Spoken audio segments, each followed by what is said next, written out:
Welcome back to the Gagley Archives, and welcome to our Gagley Archives channel. If you're watching us on Twitch, twitch.tv/Gagley Archives, and on YouTube, youtube.com/Gagley Archives, we're bringing it back. I know it's been a while since the closing of our beloved radio station at Z88.9 FM, and we promised a reignition of our video channels, and one of our exclusive firsts, and they're with us on the Fog video lines, is of Progstock fame, Tom Palmieri and Rinaldi. And also on the bottom of the screen there, our longtime friend and one of our great colleagues she's the best, and it is the wonderful Michelle Moog-Koussa of the Bob Moog Foundation. Welcome back, and I think we did our radio interview, but I got to tell you, this idea and knowing the list and who's going to be doing what and the surprises and maybe little nuances people don't know, this is going to be a wonderful Moogvember. And I got to give you guys props, not just blowing smoke here. You guys are awesome. Thanks. We like you too, Tom. What was that, Michelle? Well, what are we laughing about? Yeah, I kind of miss this studio too. Yeah, are you talking about Z88.9? Yeah. Yeah, I got to say, for those that don't know, I mean, it's I literally just said to Jay Bird, our program director, that it hit me like 2 weeks ago. I miss this. I mean, it was my home on Saturday nights for 24 years. So I remember spending a good solid week there one night. Yeah. With you. Yeah. When something's up when the pictures are off the wall. And I texted hey, are they painting the studio, or we'll talk on Monday, and it's still the only thing that made everything better was the Eagles won the Super Bowl, which was like right. God said, okay, let me give this guy something, because every cloud must have a silver lining. Here we go. But I do miss it. I mean, like Gary Husband said, the Gagley Archives obviously have more freedom now. The show's longer. There's more what people have wanted on the radio side for so many years are now getting it with the weekly show. And people say, wow, 6 hours, sometimes it's more. And it's like, well, what we're doing is we're digitizing a lot of our archives, and in the whole task of trying to preserve our history, we had this plan of converting our analog tapes to digital, which is very time consuming, but that had to come to a stop because the digital discs were oxidizing. So all of these interviews, we went digital from 2002 onward. All of those discs had to be salvaged because they were literally before our eyes. In fact, I might even have some examples here where they were literally falling apart. And interviews with Tony Banks, Jan Hammer, like it got very, very scary there for a while. So it's been a bizarre transition, but hey, it's working out, and we've at least salvaged at least 75% of everything, at least digitally. So but yeah, to get back to the point, this Twitch channel was very, very popular during the broadcast days. We wanted to try to elevate the radio show to the next level, and it's a and one of the beautiful things Michelle said a long time ago with the Nearfest video tribute was it's a multi-dimensional show, and I understood what she meant looking back on some of those videos and thinking, wow, we were really going somewhere in that direction. And it's been kind of weird without the studio, but it is what it is. But here we're back. We're going to be doing a lot more on the channel. You're keeping it alive. You do whatever the cats allow you to do. Yes, and Louis should be here any minute. So, but I want to talk about. We talked briefly about this in the radio interview. The lineup, Michelle, you were pretty instrumental with getting all these. I know that Tom, you have friends that are in that. I know who's Tom's people, but for you, Michelle, what is it that makes it so easy for you? Did you just pick up the phone and they say, "Okay, I'm in"? Well, it's something like that. Not everyone can say yes, but a lot of people do. And, I think it's just one more example of Bob Moog's enduring legacy, the way that it's inspired people, and people in turn want to, give back and be part of its continuation. So I'm very lucky in that way. It's very humbling to me when people do want to help out. And that was definitely true with Moogvember. We have a ton of amazing artists lined up, and the fact that they want to be involved is, something I'm very, very grateful for. Yeah, and the big news October 5th was the reopening of the MOOGSEUM. Yes, that actually happened in September. Well, yeah. Yes. So yes, we were able to open the MOOGSEUM after it having been closed for 5 months. So we were very grateful for that too, because the Moogseum just opened in May of 2019. So I remember, yeah. To close 10 months after we opened was really tough. Yeah. Really tough. And so it's good to be back up and running, even though we are running at of course, a limited capacity with all kinds of safety precautions. We are open and we've been very busy. So it's been great. And not to mention, when we had you on earlier this year, I could hear the disappointment that here comes this whole thing with this pandemic, and you're thinking to yourself the whole time, like, what does this mean for what it is that your life has become? I remember when you started this and how you've evolved and the things that you've been able to do, the giveaways alone. Holy Moses. I got to say, you've kept it rolling despite the obstacles and the adversity. You keep it going. That's great. Yes, well, once again, I will say that some of that at least comes from watching my father, who had a lot of ups and downs in his career. Not many people know about the ups and downs, but I was there for them. And one thing I really admire about him is that he never gave up. In 50 years, he never gave up. And all his friends, all the people that he changed their lives, notable people that progressive rock worship. Yes, he's inspired legions of people, and in turn, a lot of them have inspired him as well. A lot of his musician customers and friends, they've really guided his work. The great stories too. I mean, was it Rick Wakeman? I'm trying to remember who it was. And there's your dad under, there's this performance going on. 1 second, just that's awesome, because that would, that to me is the best part of the whole story. But yes, I always ask you this, and I usually save it for the end of the interview. But Michelle, I asked the same question. I know. What would he say right now to you if he could come back for 10 minutes? What would he say? Boy, there's a loaded question for you. So my first answer would be, that was the one cool thing about my dad is I don't think anyone knew what he was going to say next, because he wasn't predictable. He was a really unusual thinker.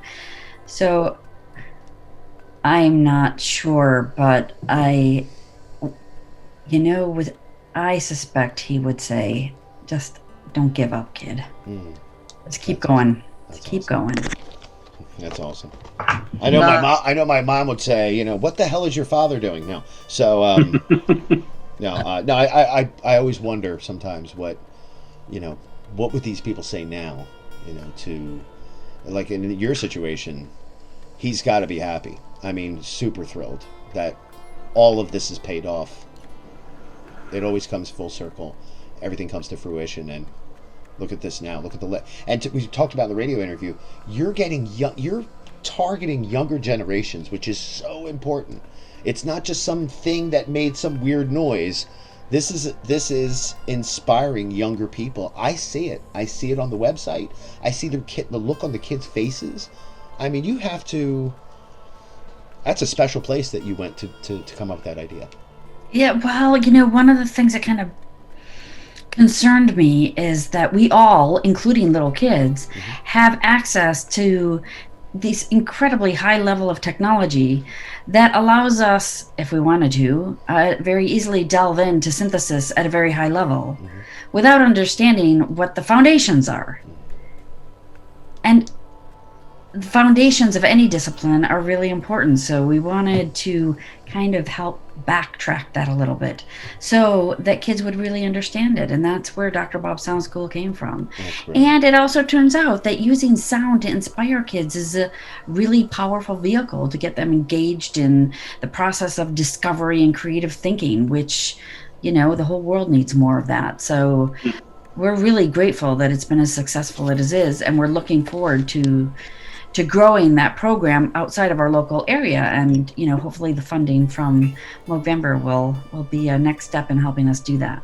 I remember you said something a long time ago in an interview with us when you said your father had this fear that people would be by themselves doing whatever it is, in the sense of not around other people with this whole concept.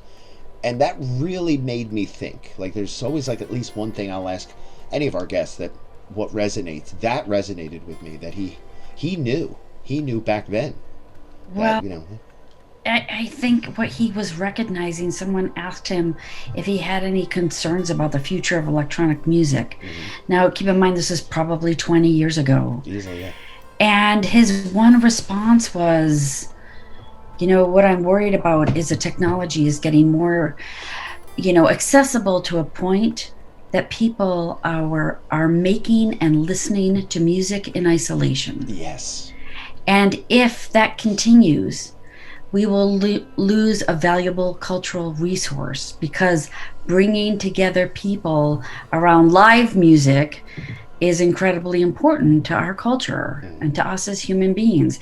And boy, talking about getting it right, aren't we all feeling that right now?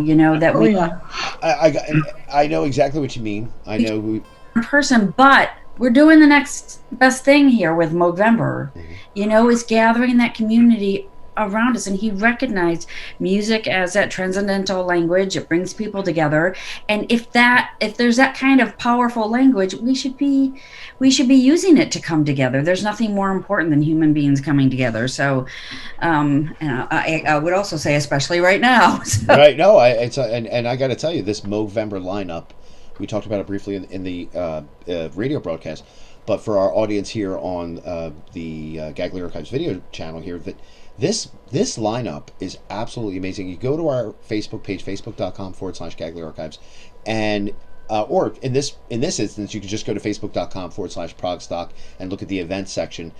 This month of Moogvember, which features, I saw when Tom told me the lineup, I was pretty impressed with.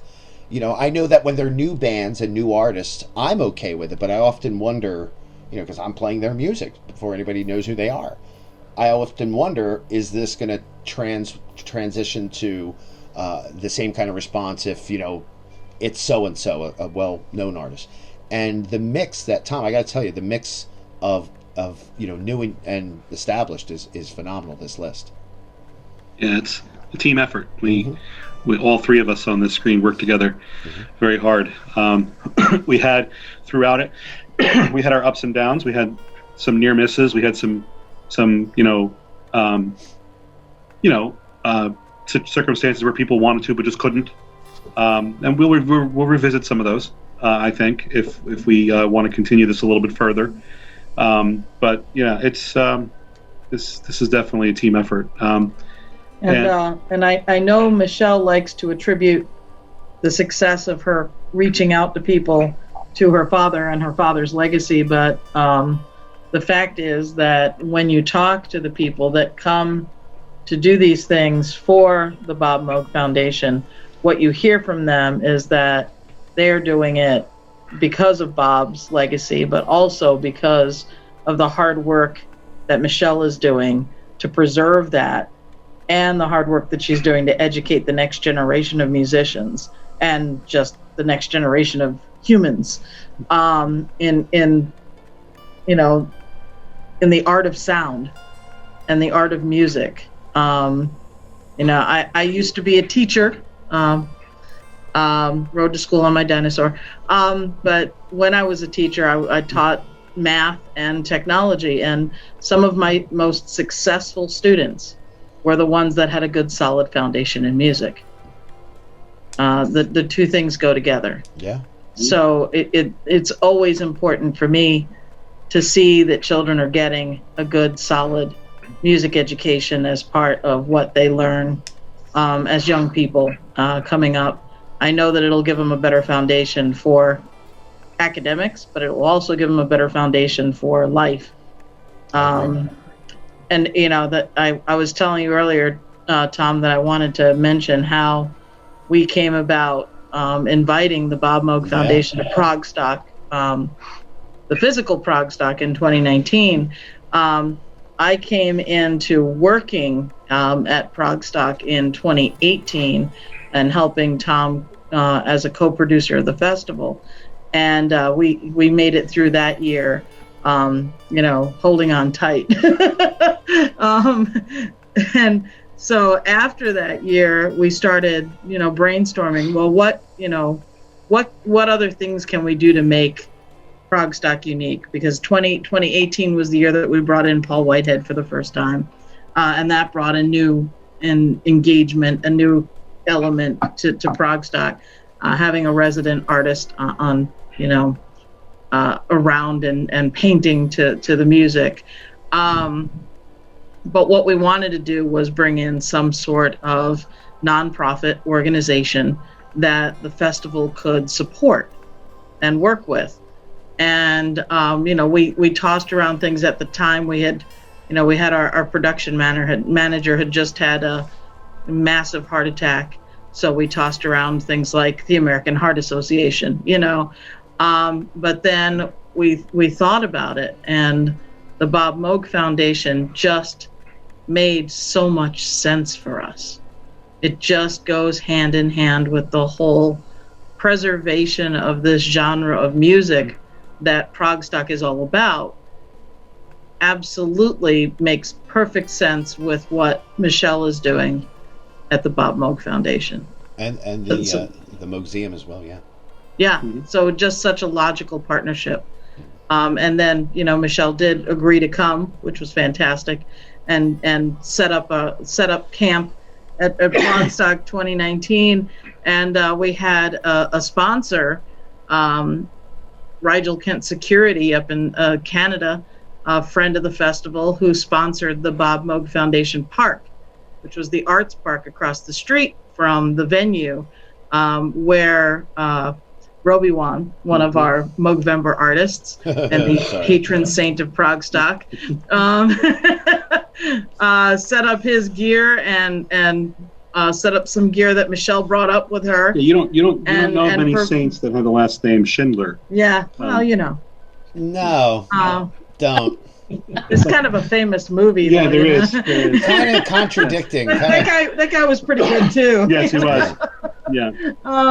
It's hard to even make a joke with that. I'm sorry. Yeah, what are we doing? It's like, why? stop. Why are we doing this? Right. Stop! Run! When I know when that Tom had a good show, Yeah, right. And then, when Robeone was out there playing, it turned into Michelle. I don't even know how much of it you got a chance to necessarily witness, because you were in the lobby a lot. Kept her pretty busy. But from what we hear and the videos we've seen, that park just erupted. I mean, not just with Robeone playing, but I know Erk Norlander got in there and did stuff, and then Melanie and Martin were there, and musicians just chose to go over there and start doing stuff. And there were people scheduled to do stuff at specific times, but then there was just this organic, like, come join, come join the fun. You performed last night, but here's something you can do, an acoustic, fun thing that you can do here in this open air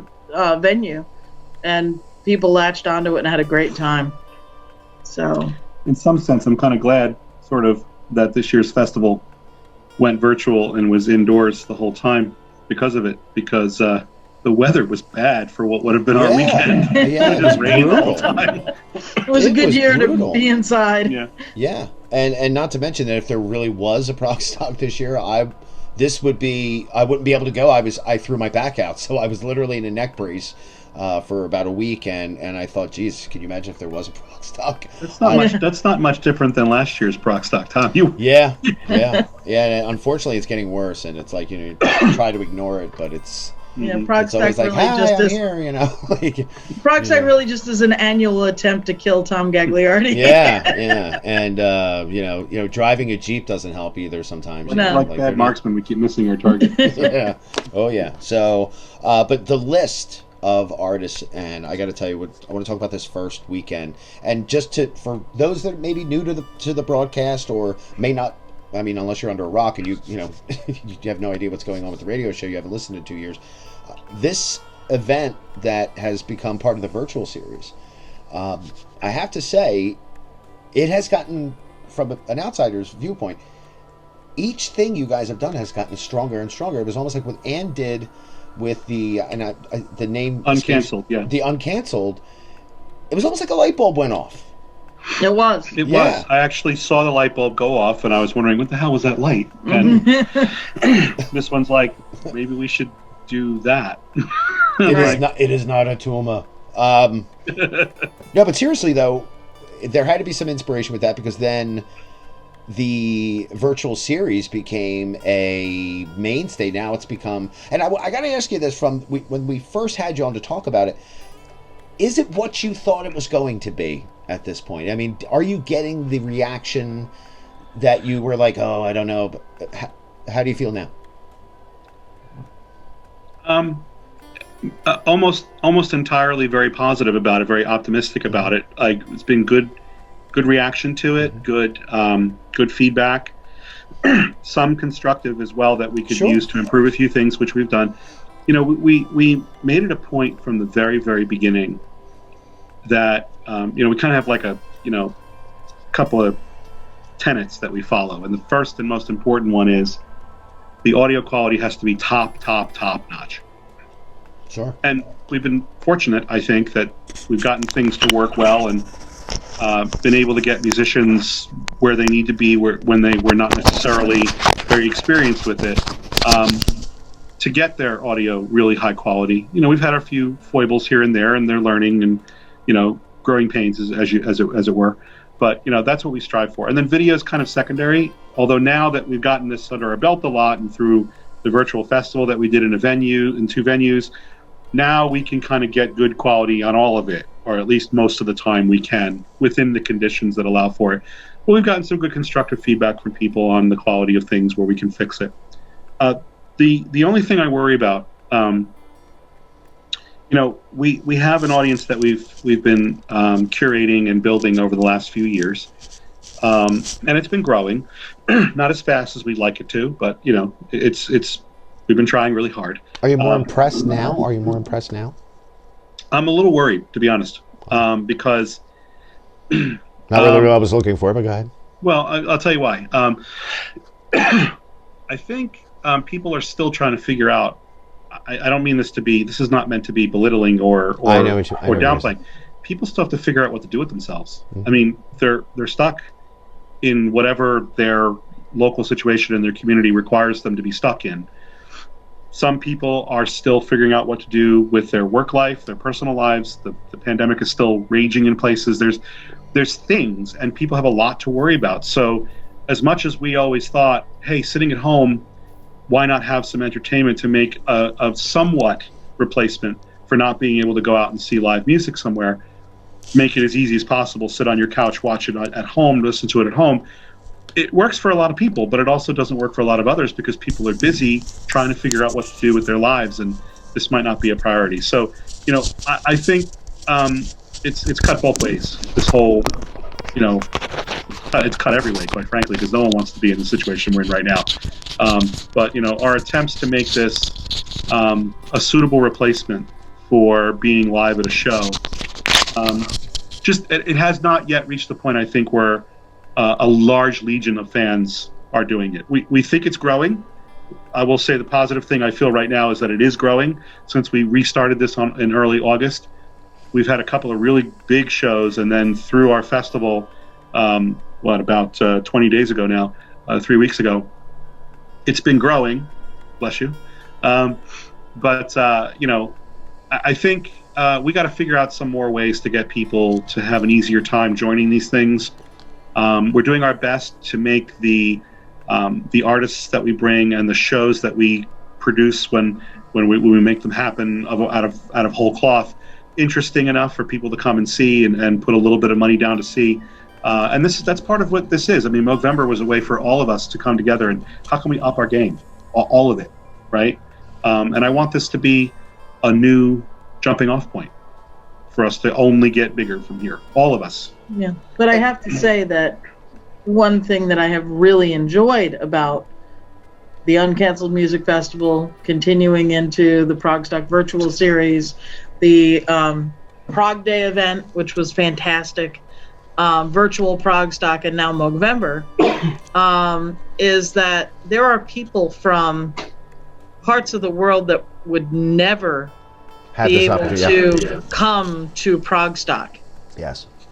who have been coming to, if not every single show, nearly every single show. And we have a guy from Romania that comes to every show, and he's basically housebound.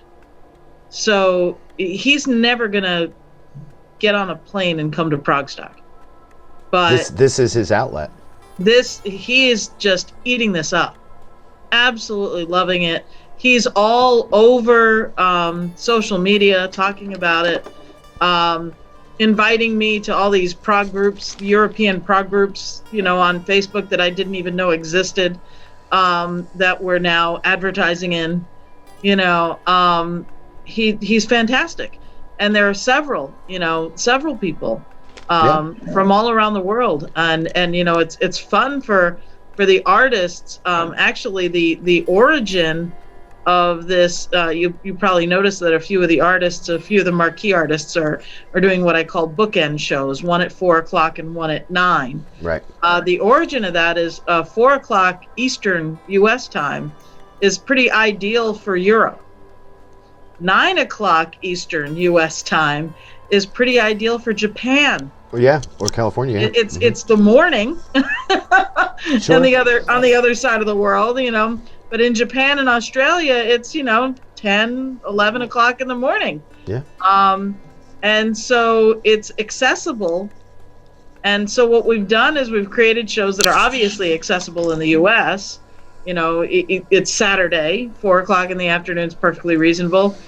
If you're not ready for it then 9:00 at night is certainly perfectly reasonable, and out on the West Coast 3 hours earlier. But Europe has an opportunity to see a show without staying up way past their bedtime, and Asia has an opportunity to see a show with their morning coffee. Yeah. Tom, a quick shout out, because you and I both know you much longer than me, but a regular who listens to your show and may watch this. We're working really hard, especially for the late night shows, Ryo Okumoto's show especially, and Jordan's late night show, and Tom Brislin's late night show. We want to get as much of an Asian audience as we can, and it is a little difficult sometimes for us to know how to properly reach, let's say, Japan, which is probably the largest market for this music. My fifth largest listening audience. Yeah. Right. And for Ryo especially, this is a huge thing we're trying to make happen. Right. And we're all trying to figure out weird ideas. And just today, we were all chatting about it with Ryo and some of Ryo's helpers. And the first name that popped into my head was Tatsuro. Tatsuro Ida. Yeah, to help us translate, put stuff out there in Japanese on social media out there. Help us, please. He's great. Obi-Wan, you're our only hope. Can you hear us, Tatsuro? Tatsuro is a good soul. He's a very good soul, and he's very instrumental with getting the Gagley Archives name out in Tokyo. Right. And it's amazing when I look at the stats of, when people say, well, who's your biggest listening audience outside of, I guess you could say the Western countries that love progressive rock. I'm like, well, easily Japan. I mean, Japan is, and my appreciation for Japanese progressive rock, I think, is also, they're always in awe that how did you know about this band? Nobody knows about this band. And electronic music is huge in Japan. And I'm still, one of my favorite bands, I'm still floored by Astorius. Yeah, I mean, they're an incredible band. I have it right here. I was just listening to, oh my God, was it Brilliant Streams? Nostalgia is one of the most beautiful pieces that they've ever done. To go to Michelle here, you did an event earlier this year for the Moog Foundation where it was a virtual as well. What was it like for you? Did you think it was harder than you thought it was going to be? Maybe. It's a lot of details. Pulling together something like this is a lot more work than it looks like. Yeah. Hence the reason it's taken the three of us to pull together Moogvember. Mm-hmm. So hats off to Tom and Ann who do this on a regular basis. It's amazing. It's a lot of logistics, and it just takes a lot of time and follow up and focus. So the Moogmentum in place that you're talking about was the same, and it was a great experience. It was a great month. really wonderful performances, generated good income for the foundation, which was much needed at that time, really helped us make it through those very, very tough months. So it was, a very positive thing all the way around. Would you do it again? I mean, other than this, Moogvember, would you do it again just strictly for the Bob Moog Foundation? Sure. Yeah. I would hope not to be doing it on my own. Right. Be the only difference. But yeah, I would love to do it again at some point. I think it's great what you guys have been doing. Hello, Connie. I think it's great that you guys have come together, because I felt like this was bound to happen anyway, especially since, your presence at Progstock before, to talk about the first performance, which is going to be, I mean, the way you guys are kicking this off on November 7th to me is just, if you're going to go big. And this first one that takes place, again, friends, it's on Saturday, November 7th, and the action begins at 4 p.m. Eastern time. And the lineup is amazing, because the I guess you would say the headliner is one of the most notable in the classic progressive rock sense. You're kicking it off with a player that was with Miles Davis. So, I mean, how do you go wrong there? You don't. Adam Holzman, who's the opening up the day. Then you have Paul Whitehead will be doing the artwork that he does. And we just literally talked about Paul last weekend, because it was the 50th anniversary of Genesis Trespass, and he told the amazing story about how he was doing the cover, and they came in and said, well, there's another song that we did, it's called The Knife. So he gets a knife and he just stabs okay. There we are, we're done. So and Paul Whitehead, for those that don't know, he's done these album covers for years. He's a fantastic artist. And for those that were at Progstock, the only concert or the performance of the 2-day event that I sat through the majority of, Tom, I'm a huge Brand X fan. So I'm looking over to my left, and I see this. Who is that over there? What is he? Is he fixing something? What? I know my vision's going. But then I go, it's Paul Whitehead, and he was painting this frenzied thing that you would think, like, what is... It looks like me trying to paint, but then when you looked at the picture and you're going, oh my God, this guy's absolutely amazing. He's a true TRUE artist. And that's going to be are you going to have like one video on him while this is going on? Yeah, our good friend Eric Nielsen, who's one of the videographers at Progstock every year, but also happens to live out in Los Angeles, and Paul Whitehead's home base is in Ventura. Eric is going up there, and he's going to have a multi-camera shoot of Paul actively painting to the most recent album cover, the music from the album, the most recent album cover that he painted, which is Giants by Days Between Stations. Another thing that folks might want to know about is if you really want to get an idea of the depth and breadth of Paul's work, he just put out a coffee table book of all of his paintings, including all of the Genesis album covers and the Bandograph Generator album covers, and just amazing stuff. Paul's a good friend of the festival. Just an all-around great guy. Yeah, he's an amazing artist. Absolutely amazing artist. And to close out, I mean, you've got, I think, one of the coolest things, and Tom, you can elaborate more on this, but the guy that was basically the reason why Peter Gabriel's album sounded the way they did there in that beginning to middle era. The first four, yeah.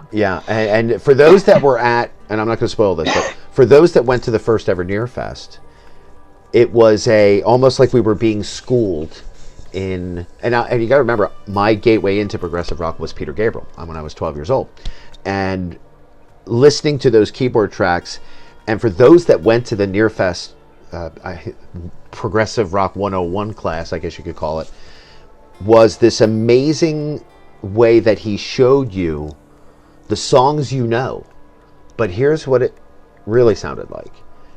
And I love that. I absolutely love that. It was so cool, because there was no artist more in my first journey into this world of music was than to understand how Peter Gabriel's music and I mean, maybe Michelle can agree with me on this, where Peter Gabriel's music, if you didn't know that the album came out in 1980 and you turned it on to gave it to somebody and said, "Oh, listen to something," that they would think it was new, because Peter Gabriel himself is just so ahead of the game.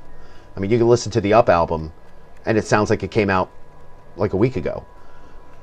Larry Fast, I really believe in my heart of hearts, was one of the main reasons why Peter Gabriel's music sounded the way it did in the beginning. I'm obviously a fan, as most of us are. One piece of trivia that I didn't know, and I'm assuming it's true. I've seen it in two places. So on the internet, that's the arbiter, right? Too. And everything's true on the internet. Yeah. Right. And I can only imagine what the album, how different it might have sounded. But apparently, Larry also recorded parts for the album So. Yes. But they were not used. Were not used, yeah. So it's like, what would that have? How would that have changed anything? Given how, as much as one who knows Peter Gabriel's music to some degree can see the progression, there's a bit of an abrupt change to the era from So and very much from so. The first four, and so it would have been something different. I think I just don't know how different. Well, and I think it's interesting that first night of Moogvember, all three of the artists have evolved with progressive rock. Yes. So you have Adam Holzman, who's been doing this living it for years. I don't want to say, use too big a number, because, he'll yell at me. But he's a Jedi. He's definitely a Jedi. From jazz fusion, and now with Steven Wilson, so modern, as modern as it gets. Paul Whitehead, who's obviously been around since the beginning. He doesn't mind that being said about him. The first Genesis albums, and then Larry, who's just, Larry, who was in touched the studio, it all. Who was in the studio when Yes was recording Tales from Topographic Oceans. He was there when that whole mess was coming together. I know. We're going to ask him questions about that. Yeah. I mean, I wanted to know, did Rick spill a curry on you or something like that? Or, but, just being there, and the fact that, as he was telling me when we were doing some prep ideas for the interview, that, his career basically took off because he made friends with Eddie Offord. Yes, the producer. Yep. Wow. Okay. We're leaving out Nectar. We're leaving out, and even some of the modern bands. He's an eccentric guy, and he loves telling stories. He loves telling you how it came about. The first time I met him was at a California Guitar Trio concert. He was there supporting a band. It's amazing stuff. And that's just your first day. That's just November 7th. Yeah. Yeah. That's just... Yeah, I mean, we're off to a good start. Yeah, and I love that you're doing these on Saturdays, because then it's like you can warm the audience up that if that doesn't kick your ass, what we just did, coming up at 10 o'clock, it's the Gagging Archives. That is why we stop our shows at 10 o'clock every Saturday night, because you are on. Every Saturday night, we queue them up. We head on over to Gaggly Archives. And it's head amazing. on over to House of Prague. Speaking of which, tomorrow night I'll go into the Discord chat and I'll reach out to Tatsuro and see if he's willing to get on board. That's awesome. No, and he's, if there was anyone I would trust, it's him. He's just... He told me I'm making him bankrupt because he's buying everything that I'm playing. And I'm like, whoa, geez. And he goes way back with Ryo, so it's not exactly a big ask. Yeah. So. You're the first time I came down to the station. 3 years ago. Yeah, 3 years ago. Well, a little longer. It was before 2017's festival. Right. It was the first time that we really sat down and talked, and I was there for 7 hours. Yeah, we went to breakfast. Yeah. Look, no one, when a show is happening of any type, generally people don't see what's going on and what it takes to do it, and what's actually happening while it's going on. And watching, I'm in some sense, I'm trying to live up to what I saw you do. Oh, well, I appreciate that. And it's not just how you do it and that you're good at it. It's your soul is in this, what you do. I have to remind myself of that email made me somebody got into my skull. Yeah, that moment. I get choked up when I think about it. That this person, I was, oh wow. Well, it comes across. I mean, the dedication, the always striving to just be constantly interesting, informative. Your prep work, and I watched you do it, and no one sees that. I mean, when you did the Twitch stuff, you started to give people a point of view that they might not have had, and I don't even think then they could appreciate fully what you go through to make this happen. So I appreciate what we do to produce these shows on Saturday. Yeah, it's hard, and it's wrangling cats, and Michelle's gotten a taste of this now herself with her own thing that she did with the Moogmentum in place and getting this together. It's hard, but I mean, you produce a 6-hour radio-thon. What is wrong with me?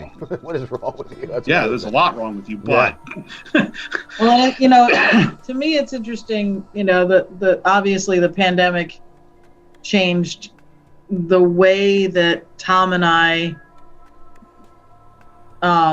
work with music. The day before lockdown, on March 12th, we were in Manhattan, and we stayed an extra evening because we were going to see Adam Holzman and Truth Decay play at New Blue in Manhattan. And that night we were sitting in the hotel lobby restaurant and having a little something to eat before we got on the subway and headed down to New Blue, and they're announcing on TV that the Broadway was closing down the next day, and the NBA had canceled March Madness, and you just one announcement after another, like Michelle said, the MOOGSEUM closed on March 14th, right? This was March 12th, and I said to Tom, should we leave now? What if they close the bridges tomorrow? I mean, it was really starting to sound like suddenly, if you were in Manhattan, you might be stuck there forever. Suddenly it's Escape from New York. Right. So, we're like, no, calm down, So we went to the show, and, if I think back on it now, we were really taking our lives in our own hands, climbing on a subway car and going to a gig in a kind of a below ground environment in Manhattan right before the pandemic just ate a hole through Manhattan. I think 25,000 people died in New York in the following 6 to 8 weeks. And we were fine. We were very fortunate. We were fine. But we came home on March 13th, and all of a sudden now, instead of kind of every weekend us thinking about, well, who in our circle is doing a show. March 13th, we actually went and saw the Joe Denon's Zone and Stratospherius and Dark Beauty and Potter's Daughter play at the NJ Prog House, which I think was the last live show there. I saw Dweezil Zappa that was the last show, and and never would have thought it would have got like that. But every week we comb, if somebody hasn't already told us about a show, we comb social media, and we look for a way to bring Progstock, out to some show. We're the Progstock, Bopsy twins with the T-shirts, and hand out cards and and meet people, but more importantly we support all these bands that are playing locally, and sometimes not so locally. We drive to Connecticut or Massachusetts or the Kennett Flash down in Pennsylvania, which I was really excited to hear this week got a great job. Well, Andrew just got a big grant to help keep the Kennett Flash alive. Wow. One of 20 grants to venues in the whole country.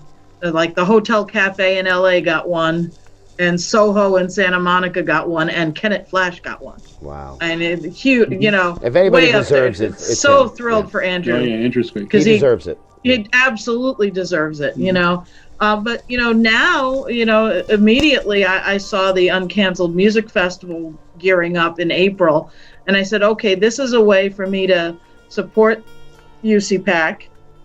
Let me enter UCPAC as a venue.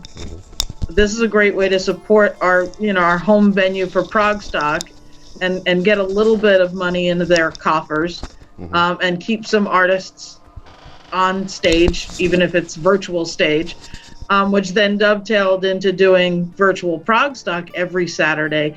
But this is kind of a replacement for what we normally do almost every weekend. Yeah. It's sometimes during the week too. Well, yeah, but it's filling. Well, and during the week we're doing all the sound checks and tech checks, and Tom spends. I know Tom does a lot of work with that. Countless hours with the artists and their, sometimes they're sound people, sometimes they're video people, sometimes it's just one person in their house trying to figure out how to do, a concert on Progstock. And Tom is just helping them set up all the tech and the sound and make sure that everything sounds and looks great so that they come off as professional as they should. Yeah.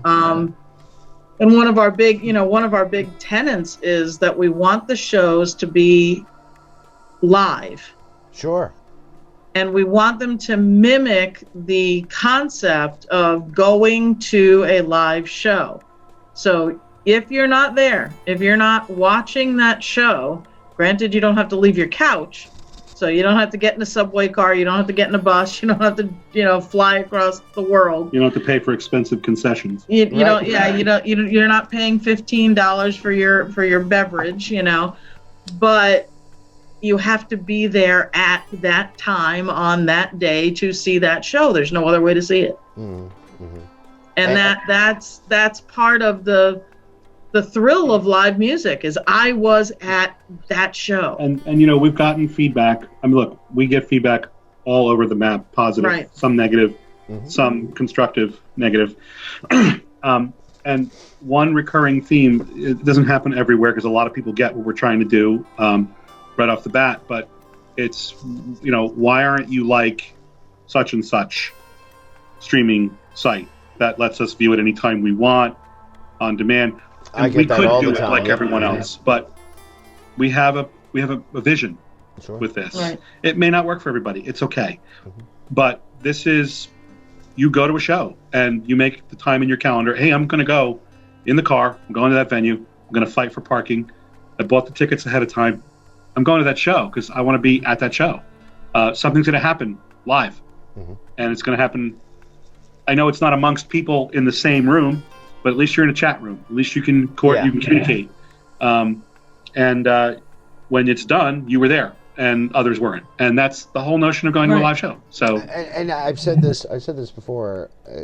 We just talked about it in the first interview, in the first set with Michelle, about the concept of people being by themselves. But in this instance, I mean, and I hate to even like with the problems I've been having, like obviously with my spine, it's not getting better. It's like this is the perfect thing for me, to not go and battle an hour and a half driving to Philadelphia to see a concert when it is physically exhausting for someone like myself to do that. To be fair, Tom, you live in the middle of nowhere. I do. At the dead end of an island, no less. Yeah. That's right. Oh, and I want to make sure we don't forget this here, because with the first night, Larry will be with a long-time associate of Michelle's, and that's the great Erk Norlander. Now, he's absolutely going to be, elaborate on this a little bit. He's going to be interviewing Larry, right? Is that right, Michelle? Yeah, I mean, we've been trying to find a way to work with Erk for quite some time. I mean, obviously, we worked with him last year when Rocket Scientists came to Progstock and did what he said was their final live performance, which is sad, but we had them for their final. I can't. How can you? How better can you? There's no check to write. Right. It's like, he's a great guy. We keep in touch. We come up with ideas together and things. And this was just seemed to me like a perfect opportunity, especially because of his devout support for the Bob Moog Foundation and for his impact on the world of synthesizers himself, which is he's no slouch at all in his own impact. So it just seemed like I gave him no-brainer. I just thought, hey, why not? Give him a call, see if he's interested. He jumped at it immediately. He's like, yeah, I'm there. He's such a good guy. And the whole thing, like with Larry, I had the hopes in the first time I called him that he might want to play something, but he's just not in that mode, and he hasn't been for a long time. And I didn't want to push. The stories are going to be great. Oh, there's just so much about what he's been involved in and next to. Sometimes what you're next to is equally as exciting and amazing as what you were right in the middle of, and he was all of those things. So yeah, we're going to have at it, and we got some special guests who are going to join us, which I think I just made Eric aware of who those guests are. He hasn't responded yet, but he's going to see a pile of messages of the people who are joining us, and I hope he's ready. And some never before seen footage of past performances and yeah. I think things that Larry has done in the past. Yeah, he's we got him from Phyllis. Yeah, and I love her because she loves cats. So there you go. And not only that, I hate photos of me, but there's only one photo I actually like, and it just happens to have Larry and Phyllis in the picture. So I hate pictures of me, but I actually like that photo. And there's also one with you, Michelle, that I like too. It just seems like I was happy when I'm not don't know I'm being photographed. He had actually used And let me just tell you, like right now, from my yes, all of that and a bag of chips. But if we run into Larry like we have a few times at shows, he's just a film producer from Essex County. He's just a guy. He's a Jersey guy. Such a great normal guy. Yep. Yeah, it's great stuff. But that's just November 7th. I want to move on to what's happening on November 14th, which is now this would be week 2 of the incredible weekend that we're or the incredible month we're calling Moogvember. And this one is just as exciting because you've got one of the craziest guys I ever had on the show, who is a very spirited individual on those keyboards. And for this one, you're going to have, for the second part of Moogvember, you got the Ryo Okumoto project. Ryo is obviously a ball of energy. You don't have him on your show. He takes over the show, and then you're kind of there for the ride. I don't think we got any kind of commentary about music when we were interviewing. No, it was. I thought, wow, this is how I think in my brain, and he's actually doing it outward. Okay, that's great. And he's done some great streaming shows himself from his then little one-room studio that he had, where he's jumping all over the place, and he does that on stage. He still does that with Spock's Beard when he's out with them with no drugs.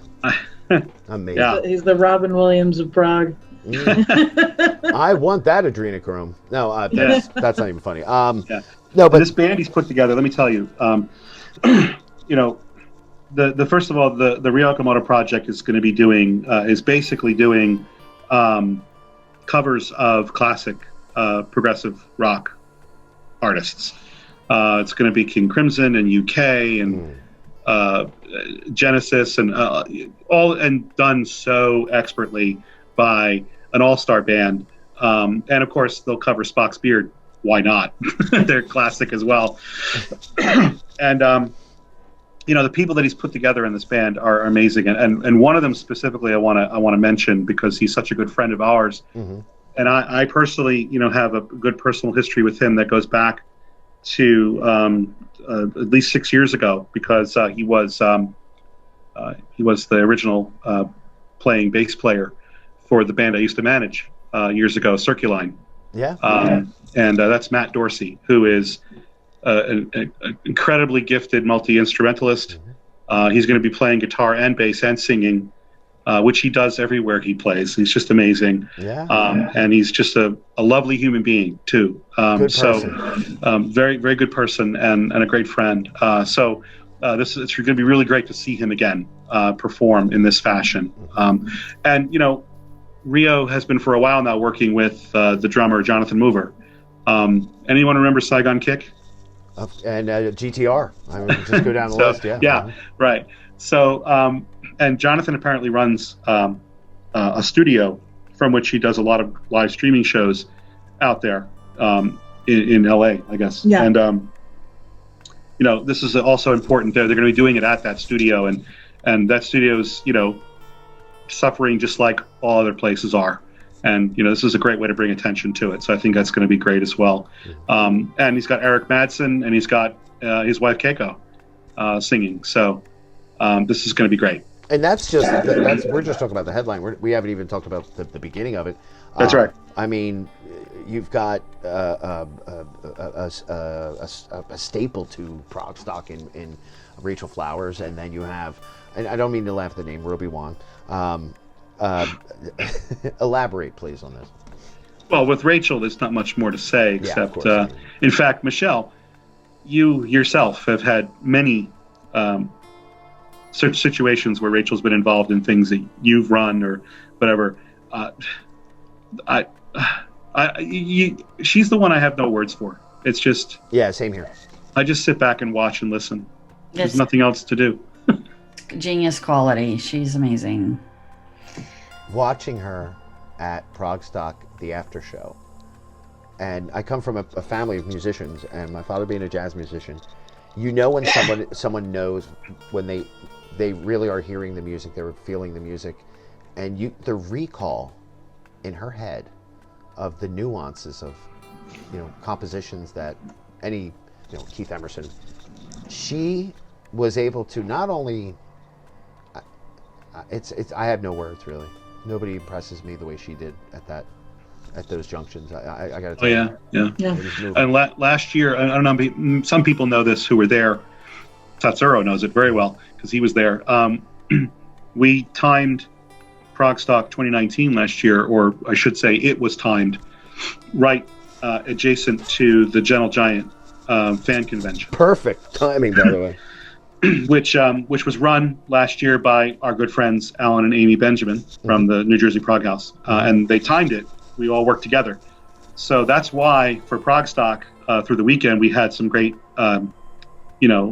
royal guests, if you will, that we invited to stay the whole weekend in Gary Green and Malcolm Mortimer,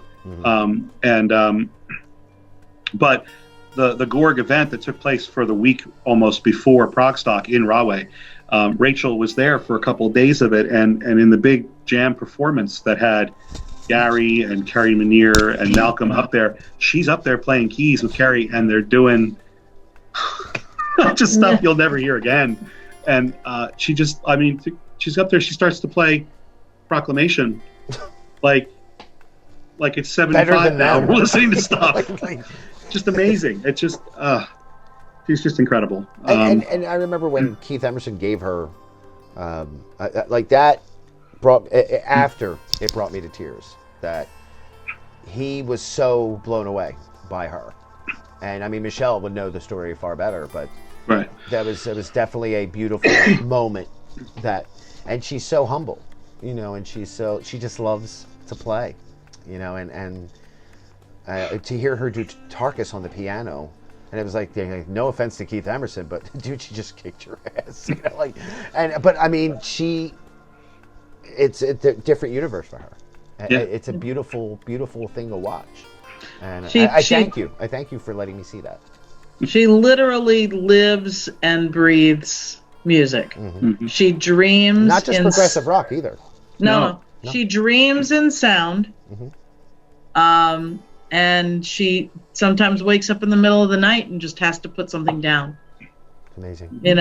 She dreams songs. She's not just, a lot of the gifted, young people are regurgitating, music written by others. Mm-hmm. And they may be duplicating it beautifully. But Rachel can improvise. Yes. And compose. She is truly well-rounded, gifted. I think she's on her 9th or 10th instrument now that she's learned to play. Yeah.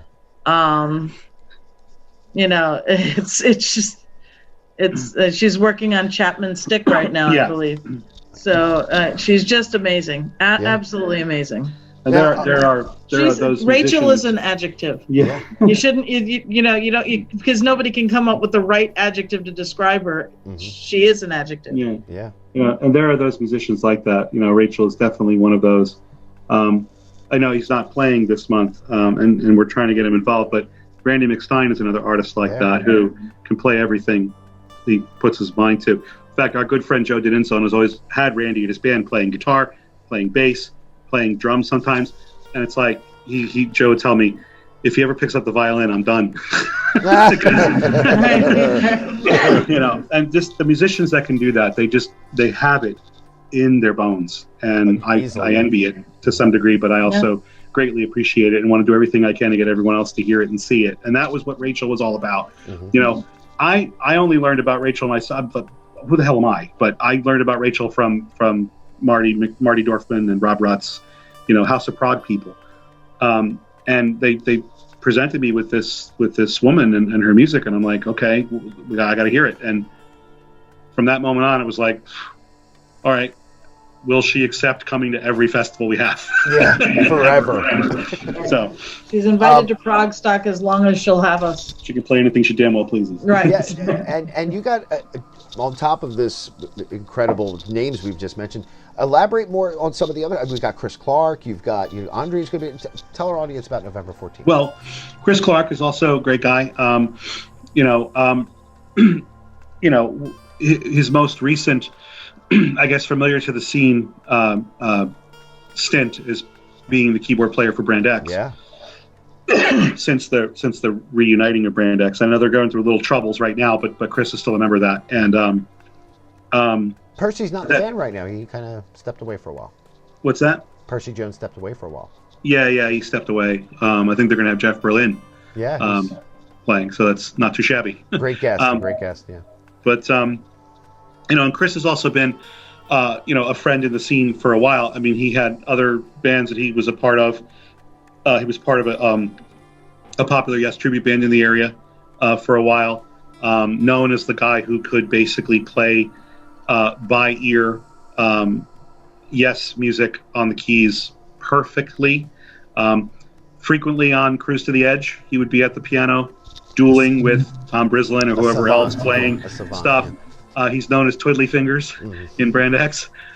He is just a consummate musician. He is good guy, and we've been for a while trying to figure out how to get him to play, and this was a good opportunity, and it seemed like a good one to do it. And he was earlier, before the pandemic, he was touring as part of Virgil Donati's touring band, which is really cool. So Chris is going to put on a great show for us. We have no idea what he's going to do. I don't know if he does yet. But, the interesting thing about Chris that a lot of people don't know until they read his bio is that Chris is in the orchestra section for many Broadway musicals. Oh, wow. So he was in the orchestra for Wicked. Oh, and wow. Half a dozen others. I can't name them off the top of my head, but Chris does a lot of Broadway orchestra pit. Yeah. Okay. And so that's and some composition for Broadway.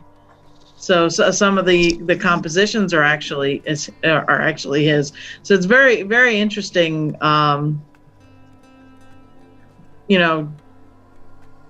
Scope of music that he is capable of and interested in. But sitting next to Chris at a show, and let's say the band on stage is playing or covering a tune from Yes, this man can tell you they missed that by a half tone, or they missed that by half a beat, or they're playing the 74 live version of it. It's just like, so in other words, it's like sitting with me at a concert. Yeah. Okay. Yeah. And the fun part is that he's usually miming the drums during those songs. Mm-hmm. So even though he plays keys predominantly, he's usually sitting there, air drumming.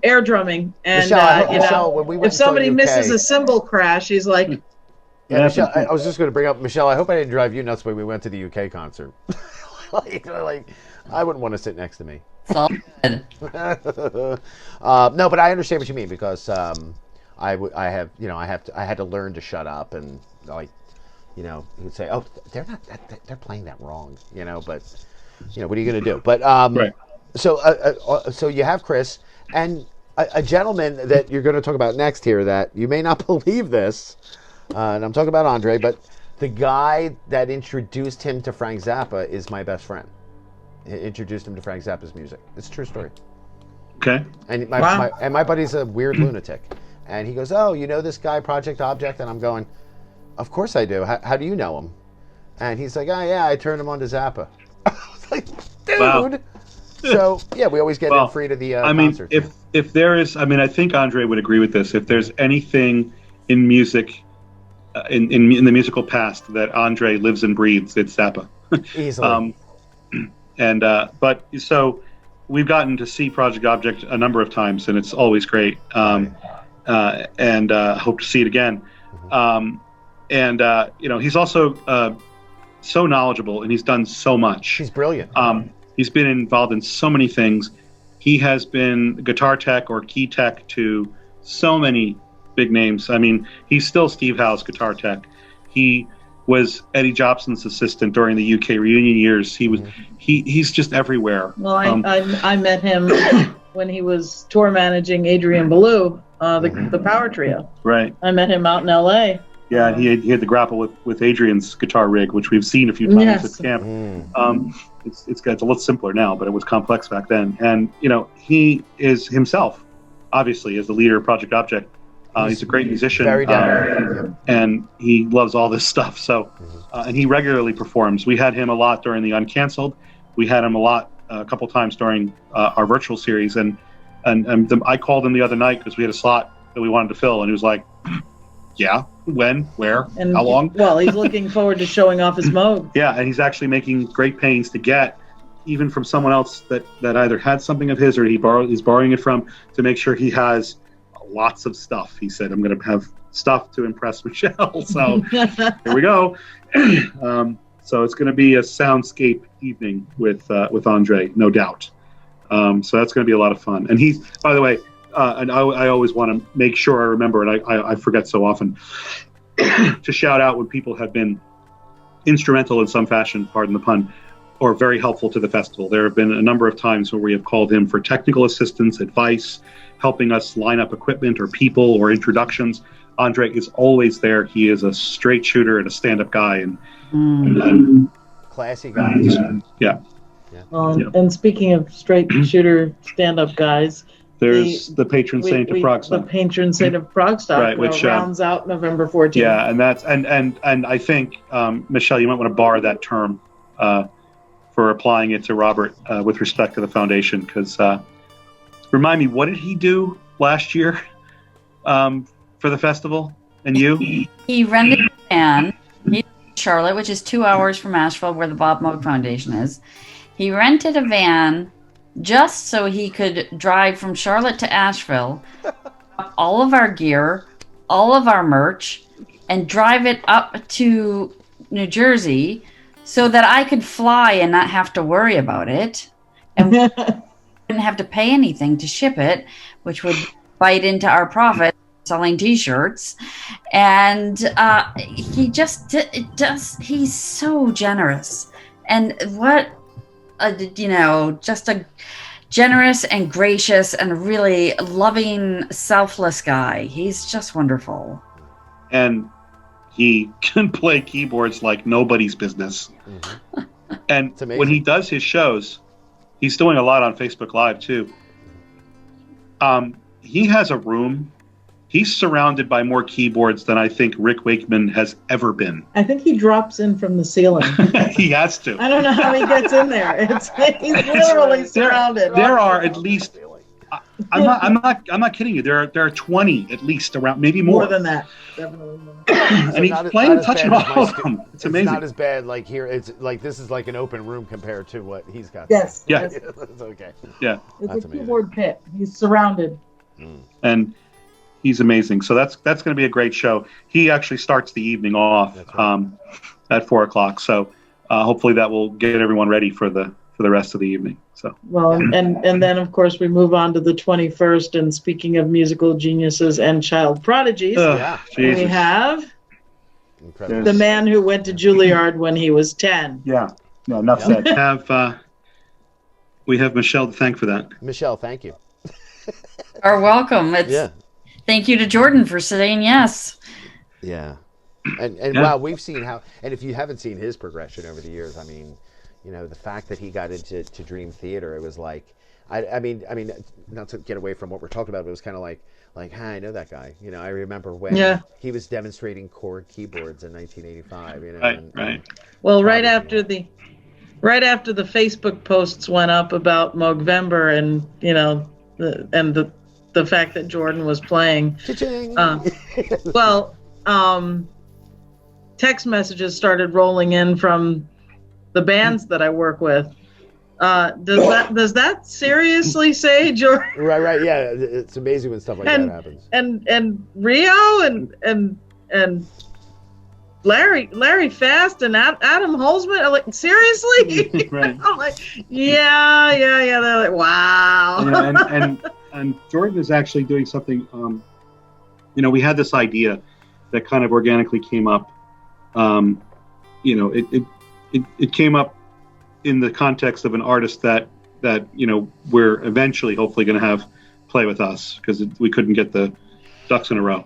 But this concept of perhaps the marquee artists should have the opportunity at least to play longer, but split up into two sets. To, again, as Ann was saying earlier, to try and reach extended audiences worldwide.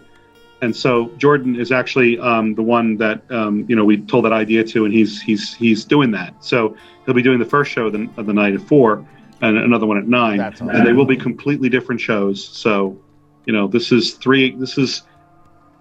probably 2+. He's got between 2 and 3 hours he can fill in those two sets. So.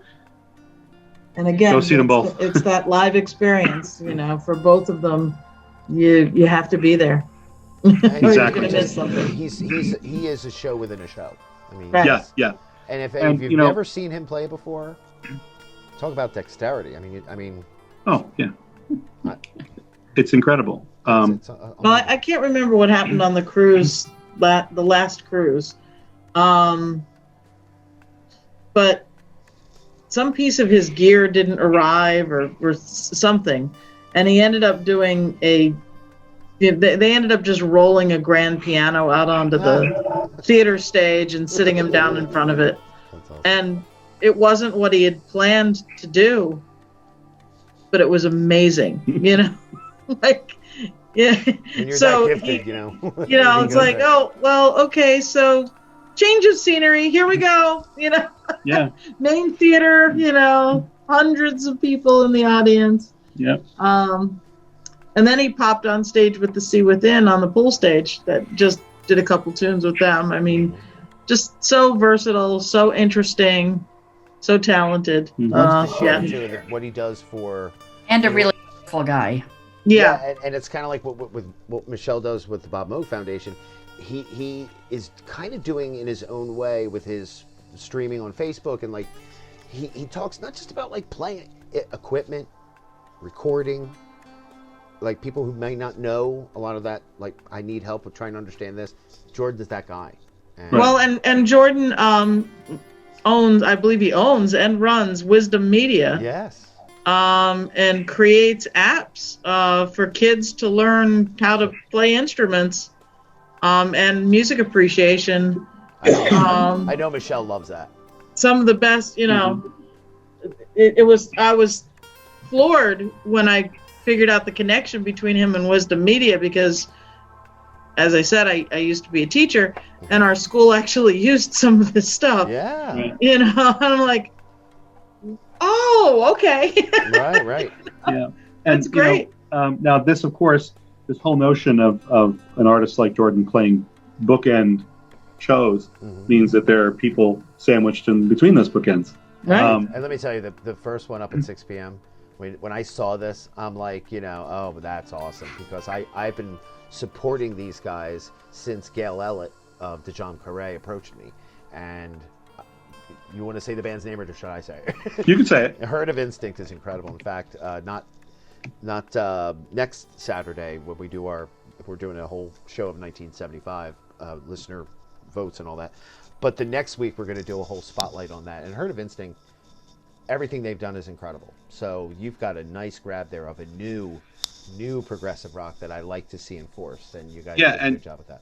And something that I was just checking on, they've had some interesting people play with them. I mean, we personally, we're friends with Mark Cook and Mike McGarry because both of them are regular attendees of the King Crimson camp that we go to on a regular basis every August, although it didn't happen obviously this year. It happened virtually. We had a lot of Zoom calls. It was a massive Zoom call. It's the biggest Zoom call I've ever been on. Yeah, it was like 49 people or whatever. Yeah.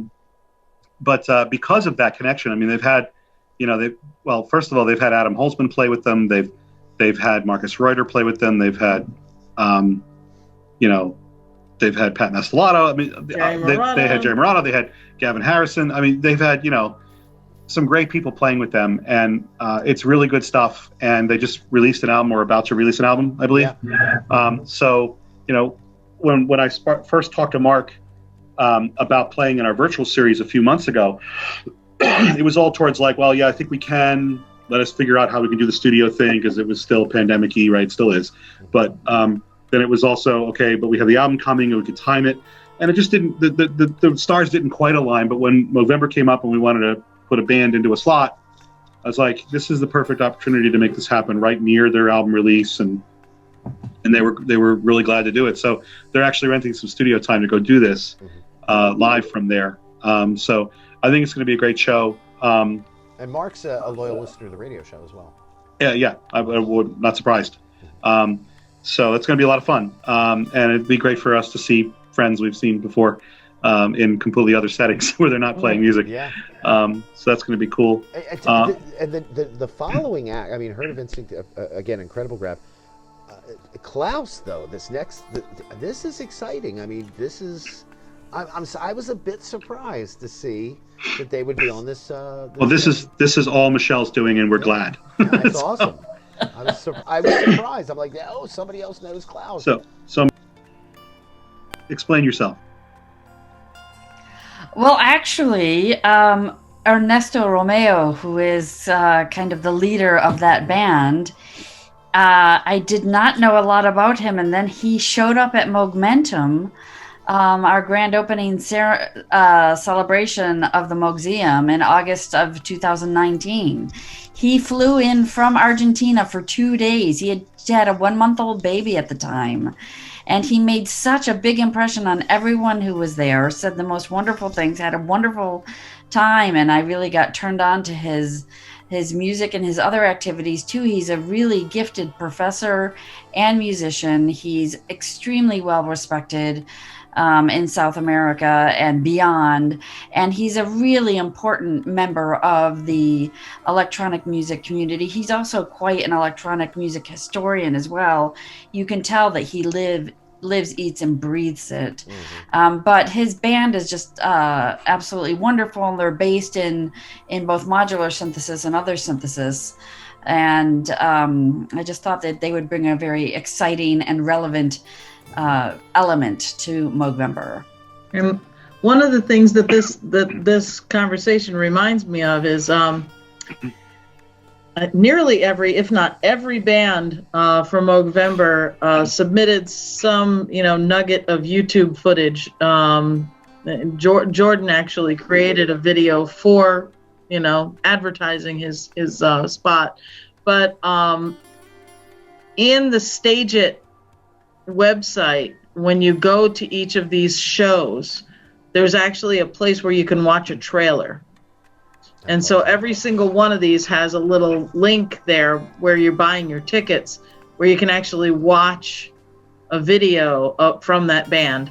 So, for those of you out there who are not familiar with Klauss or not familiar with Herd of Instinct or, any of these groups or people, go check out the video trailer on stageit.com/Progstock, shameless promotion hashtag.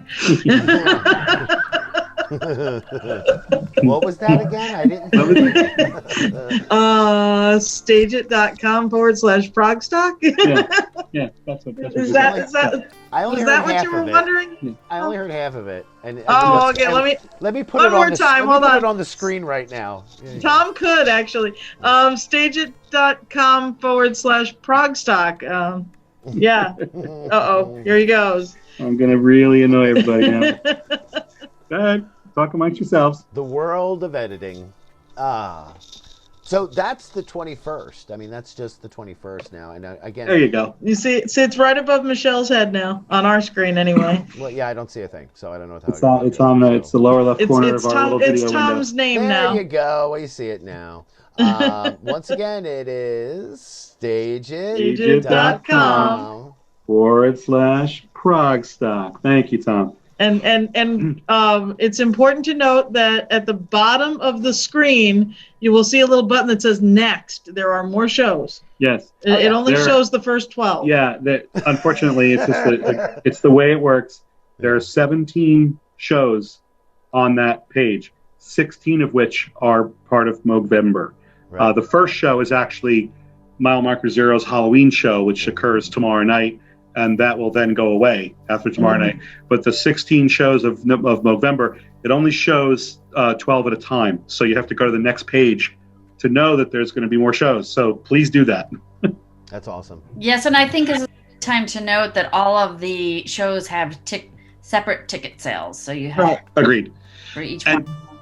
Yeah, and slightly different prices. The headline artists, they cost the staged equivalent of $10 to attend the show, each one of their shows. Some of the other shows from the supporting artists will cost either $4 or $8, depending upon the length of those shows. The Stageit platform, for those who may not be familiar with it, it's similar to a few others out there, both in music and in other things out on the internet, that you basically put your money into an account and then you spend it inside of that website. And you turn your money into what Stageit calls notes at a rate of 10 notes per $1. And then you can spend those notes on tickets, on tips for the artist. That's a very big thing. This is a virtual world. We're not all in the same room. The artist cannot hear you appreciate their music. So the way you appreciate their music virtually is you tip them during the performance, and you do so with your notes, which are virtual applause. It's basically money. So the artists really need this. Everybody involved needs this, especially the Bob Moog Foundation. Is why we're doing this. So and part of those tips goes to the Moog Foundation for every one of these shows. That's right. So and we really need to emphasize that because of the wonderful things, and I don't need to again go into for what she's doing with this foundation and what for the young generations. I can't begin to tell you how important that is. I know. Yeah. Talked about it. To me, it is so huge because I got into this music by accident. So I was 12 years old, and that was not really a popular thing back then. And they're so much luckier now, the young generation, because everything is at their fingertips, and it's not just some field trip that to get, like I said earlier, to get out of school. Like, this is something that is extremely important, and teaching just the whole concept of something that the Bob Moog, to me, he changed music. I mean, that's my opinion, but this is so important. So, Michelle, again, big props to you. Big props to you. When we were talking to Ernesto and others in Klauss, originally they were going to play on a different night. They were going to play on the final Saturday, maybe final Saturday of our little stint here. But yeah, right. Not as good as a wink. Okay. But we made a schedule change because we had to shift some stuff around. And we proposed the 21st to them. And then we're like, hey, I hope you guys don't mind. They were like, no, that's fine. I said, and that happens to be the same night as Jordan Rudess is playing Around You. And their faces went like, oh my God. What? And because they regaled us on a story about Jordan having come down to their studio In Argentina. and visited with them. Yeah. Right? So they're extremely happy with what sure. accidentally happened. So. Yeah. Moving on to November 28th, which will be technically the last weekend for Moogvember. Right. Because then you'd have to change the name after that. But Moogsember, Mooguary. I don't know. That one doesn't. All right. That one doesn't really work. But it is the Halloween show, right? Right. All right. I'll work on some lists for you. Thank you. Now, to kick off technically the last weekend, that is on Saturday, November 28th. Kind of a hometown feeling for your opener. And this guy, what he's done, I mean, we could go down the list. We talk about spiraling, we talk about Yes and all that. Yeah, that's great. What he was able to do with an album that I am very confident will be in the top 10 of the GPRN's top 100 this year is the new album from Kansas, which really is, and I mean, I'm not just, it is unlike any of the recent albums they've done. And when I say recent, going back to at least 2000. But the Kansas album, The Absence of Presence, its strength is Tom, what he wrote, the most popular Tom song and yeah. Tom and Zach was also a writing partner with him, but it's largely them. And wow, two guys from Jersey. Right. What more can we say? Right. I'm not going to get my ass kicked anymore. I really mean that sincerely. That like the fact that Tom Brislin is going to be kicking this off and closing it out. Well, the second performance later. Well, here's something about Tom that will come out more when we because I'm going to have him with us during the presentation of these nearly live. Like we're going to record him live playing about 4 days prior, and we're going to have him on stage at our home theater, the Union County Performing Arts Center, playing the Fazioli piano that he played there when he played at Progstock with his band Gold Rotation, and a stack of synths that will be Moog heavy.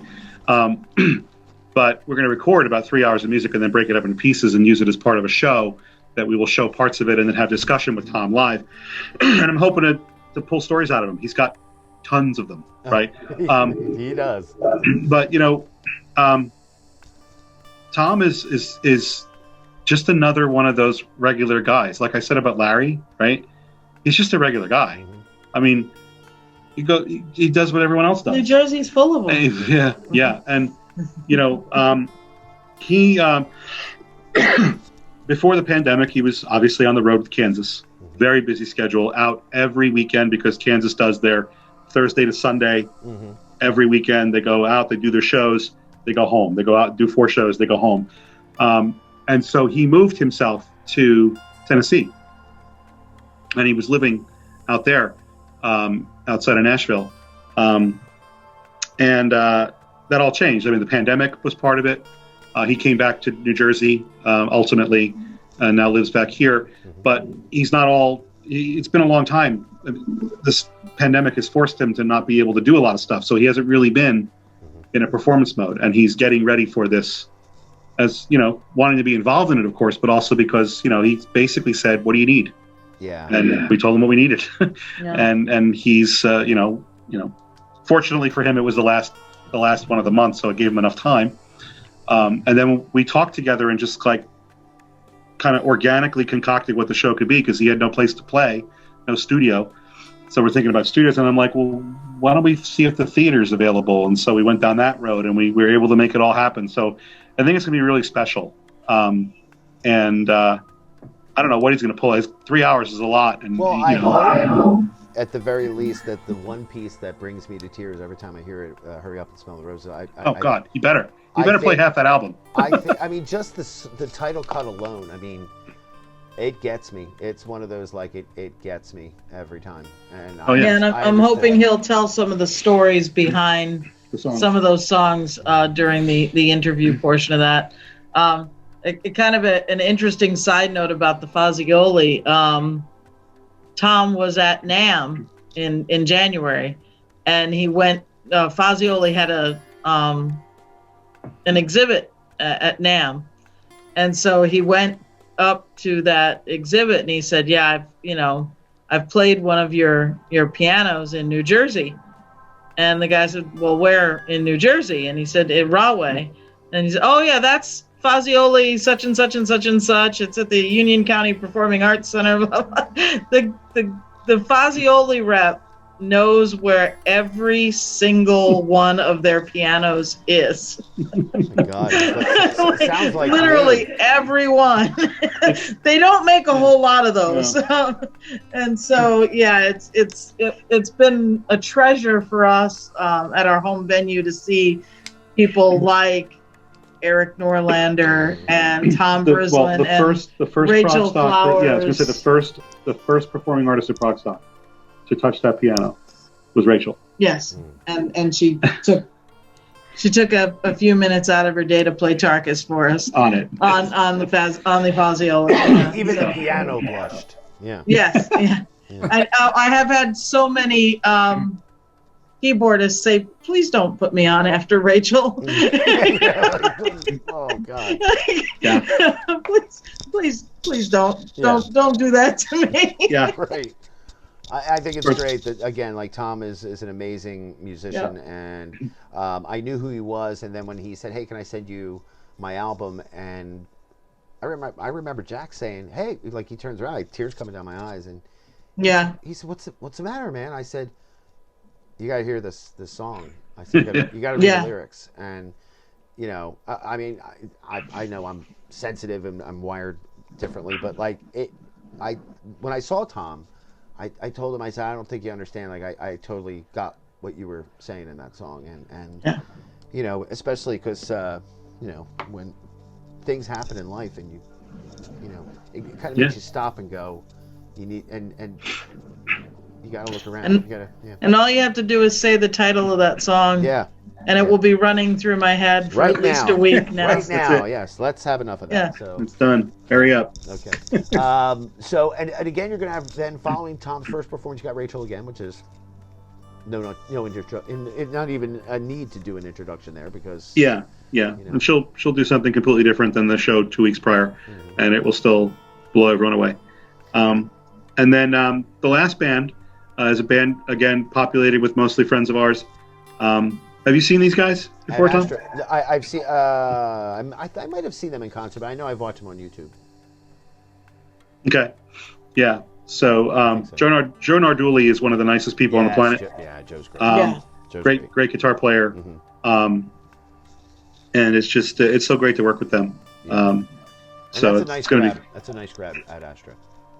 And their bass player Harold Skeet, another guy who's salt of the earth. Harold's an amazing musician. Back when Circuline played at Rossfest a few years back, while I was still their manager, there was a little snafu, and the bass player couldn't make the gig. And this is about 2.5 weeks before the gig. So the bass player had suggested that Harold could potentially fill in. So he came and he learned the music in 2 weeks and went on stage and played a bang-up show for Rossfest, which is a DVD that Circuline has put out. He's just great all around. Harold's wonderful. Tony's awesome. I mean, oh my God. Yeah. Amazing musicians, man. Great musicians. Yeah, they're all excellent musicians, and you know, they play a lot on Long Island. They have a good following there. People need to hear them more. So there you go. They had a lot of fun with that Brad Pitt movie. Oh yeah. That Brad Pitt movie helped them a lot. They were going around wearing their T-shirts with their logos on them, and people were asking them if that was a movie T-shirt, which gave them an opening for appropriating the planet Neptune, man. Sorry, man. This is astronomy. Sorry. Gave him a great big hole to walk through to say, no, actually, this is my band. Yeah. But to close out, obviously, it's Tom again, but he's, I don't know what he's going to, I mean, I'll be still getting over what happened at 4. But I got to tell you, I love the idea that you guys have teamed up for just the mere fact of what you guys are both, and I'm not just blowing smoke when I say this. I mean, what Progstock has been able to do in the evolution sense with probably one of the most bizarre years in recent history. Mm-hmm. The fact that, we talked about this before you came on because you were looking to somehow continue something And I did not think that you were going to do a virtual Progstock. I thought the virtual series was great. This will be good, in the meantime. And then when everything settles, then Progstock will come back. And then when you contact me, like, oh, you're going to think I'm crazy, but here's what we're going to do. And the evolution of it all has just been, I got to give you props. I mean, and what you did with the Uncanceled, and then to, implement this virtual series, which, we did a lot of promotion on the radio show. I mean, we must have played those commercials at least 2 or 3 times a set. And then on the other side of the coin, our special guest, Michelle, what she did earlier this year, and I guess you could say that there was a desperation as well because of the MOOGSEUM and about your employees. I mean, it's been, I got to say, I'm glad that I didn't have the stresses that you guys had, because the Gagley archives thankfully didn't change, and I at least learned the power that the program on wheel, how people get affected by what we do every Saturday, and you have a good weapon, and realizing like, wow, Tom's and Ann are oh my God, what are they going to do? And then Michelle, duh, you have a radio show. So you use your power, and I'm glad that I've been able to kind of, if I did any kind of assistance, and I'm very happy. Oh, we really appreciate it, Tom. Yeah. I mean, I appreciate you guys give me something to talk about. So and I mean, we always say this, and we have to say it. We're very fortunate. Our day jobs were not significantly affected by this crisis. Mm-hmm. Yeah. We work from home. Yeah. So weird, and that's never have known there was a pandemic, because I have right. Going on out there. We've actually recently moved my 99 going on 100-year-old aunt into our home, and now that's an interview I want to do. She's great, man. She's her husband served in World War I. He passed in like 86. Jesus. She's amazing. Her favorite president was Roosevelt, and she remembers him. Amazing. And the stories she can tell. Sure. But she was sitting eating her dinner tonight at the dining room table, and I was across from her, tapping away on my computer as I am, probably 14 or 15 hours a day, mm-hmm. at least as well Tom is. And she said, is this your life? Is this all you do? Don't you relax? And I'm thinking, well, actually I tack something onto this. Right. That involves me sitting in front of my computer even more now. Let me show you what I have. It used to involve folder. Getting out a bit, but now it's just sitting in front of my computer even more. Let me show you what's in this folder. Come on, Grandma. Yeah. One thing I want to say before, just in case you're running out of time here, right. Mm-hmm. Michelle, if you're going to do anything like what you did before with Momentum in Place, and you need any assistance or help whatsoever, you don't have to go very far. Just give us a call. Yeah. I want to see you guys keep doing this. Like, yes, let's do it every day. No. Just excited about Moogvember. Right. Yeah. One thing at a time. All together, moogfoundation.org. And the archives are an amazing thing alone on that website. And as it says, a collection of over 10,000 items preserved and protected to inspire the future. I mean, that sums up everything in a beautiful sense of what Michelle's doing in keeping her father's legacy, and not even just a part of your life, because people do not realize how much that Bob Moog affects not just a genre of music, everything, television show. I mean, he's a part of so much that we don't even realize in the history of music when it comes to the visual medium and just so many. It's just amazing. And then what Michelle, what you did with the MOOGSEUM, and I know it's been a tough year, and I still want to just praise you for what the fact that, okay, like you said, you're at least back open now, which is great. And if you haven't been there, folks, it's in Asheville, North Carolina, and obviously with everything that's going on with COVID, and that there's restrictions, you have to go at some point to go see this wonderful place. It's located on 56 Broadway Street in Asheville, North Carolina. Go to the website. It's MOOGSEUM.org. It's MOOGSEUM.org, or just go on our Facebook page and our posts for tonight's set, and as well in the links below here on YouTube. I got to just congratulate you, Michelle, for the wonderful things that you've done, not just because of Moogvember, but I got to give you props, man. I love what you do, and it inspires me as well with the Gagley Archive, so I thank you. Well, thank you, Tom. And, I always deeply appreciate the support. Yeah. And I will also say, for people who can't travel to the MOOGSEUM, we do virtual tours. We have one coming up in November. We have one coming up in December. If you want more information, you can look on the Bob Moog Foundation website, and we'll have more throughout the year. Mm-hmm. It's something we'll keep on doing. So if you can't visit in person, you can visit in the comfort of your own home. Yeah, and you have so many social media sites too, so there's no excuse not to go. Like no matter what you're using, if it's Twitter or YouTube or Instagram or Pinterest, you got the word out there, and I think it's beautiful. So keep it up. And as for you guys, no. And I will have you know that Tom and Ann are the only people that have been allowed here at North 13 Studios to actually come in here. So, no, that's not true. You're actually the only guest we've had in here. So, but I do admire what you guys are doing, and I never would have thought. I thought honestly when when we talked about the cancellation of Progstock, I really wondered what was going to happen, and now you've done more in a pandemic than you did in a year that was just regular. It actually makes me worry about, in a weird way, what we're going to do when things kind of get back to normal. Whatever normal is. It almost feel like, and we've talked about this seriously, when we get back to doing live physical concerts again, we're going to have a streaming element to every single one of them. We have to. Do you think that might deter, though, the actual physical presence of going to a festival? No. People who want to physically be at a show will physically go to a show, because that's the element of the show they want, is to physically be there. I liken Progstock to a comic book convention. Right. It's not just the music; it's the fans, it's the familiarity, it's the reunion, it's the other things going on too. It's the having been there. It's the happenstances.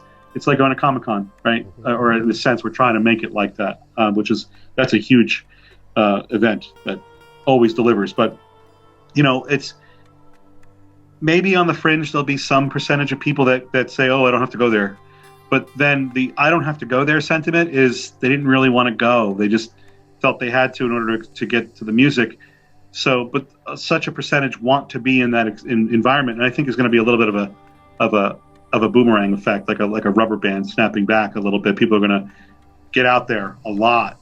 But by the same token, we've extended our reach globally in a way we never could have, just working terrestrially. So, and I think there's going to be at least a few years where some members of our core audience are still going to be leery about traveling and being in large groups. Yeah. Understandable. I think that's going to drag out a little bit longer than the restrictions will drag out.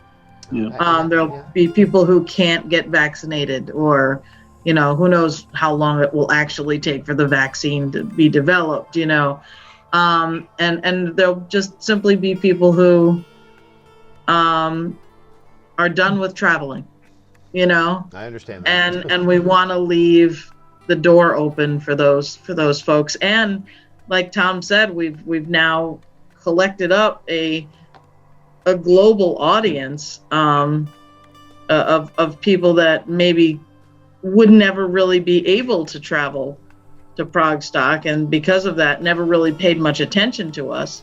But now that we're offering this virtual experience, they are part of our fan base. They're part of our Progstock family, which is what our Facebook group is called.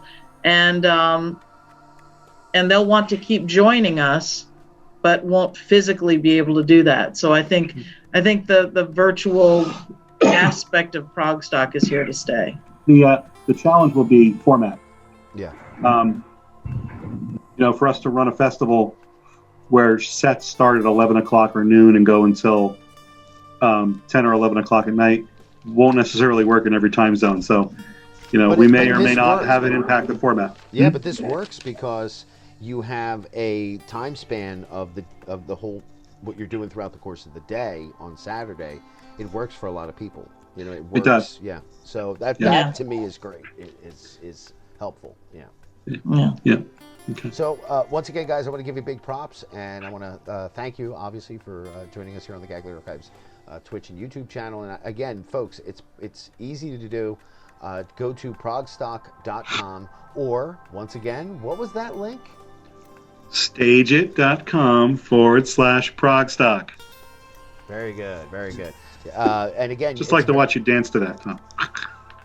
I wasn't really dancing. You don't want to see me dance. And again, I thank you guys for joining us and joining us here, especially on Halloween weekend. The All Hallows Eve radio special that people also heard in the first set there. So I wish you the best of luck, and I will be in contact. And I hope that you guys it works out so good that you got to do it again, because these lineups are. I got to tell you, I'm impressed. I like it. So. It's nice. Oh, thank you. It's nice when you're having people that I play on the show that I'm thinking like, geez, I would love to see these guys in a bigger forum, and you guys easily did it. So, big props to you guys. I don't see anybody else doing what you're doing. So, keep it up. Thanks, man. Thank you. And Michelle, thank you. Yes. Michelle, thank you. I just can't hug you. Nobody gives hugs like Michelle does. Because in a past life, I think we were together or something. I forget what happened. Something like that. But no, we thank you so much. And you guys take care of yourselves. Please stay safe. And you too. Again, any kind of things you might need, you know where to come. So we appreciate all you do. And, there's much love here. I love all you guys. So keep doing it. We love you too, Tom. You guys stay Absolutely. Back at you, buddy. We'll talk to you soon. See you in November.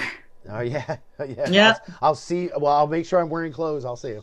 No, I'm only kidding. At least not right now. All right. Thank you, Lord. The camera's one way. Yeah, that's the other thing. Virtual Progstock is pants optional. That's right. I'm telling you, some of the things that I've heard lately, like, oh, good Lord.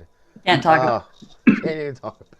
Yeah. Everybody gets a front row seat, and it's pants optional. Tell you what, Tom. Yeah. Hit the stop record button, and you can tell me what you've heard. All right. In the meantime, folks, go to our website, gaglerarchives.com, and at facebook.com/gaglerarchives. Take care, guys.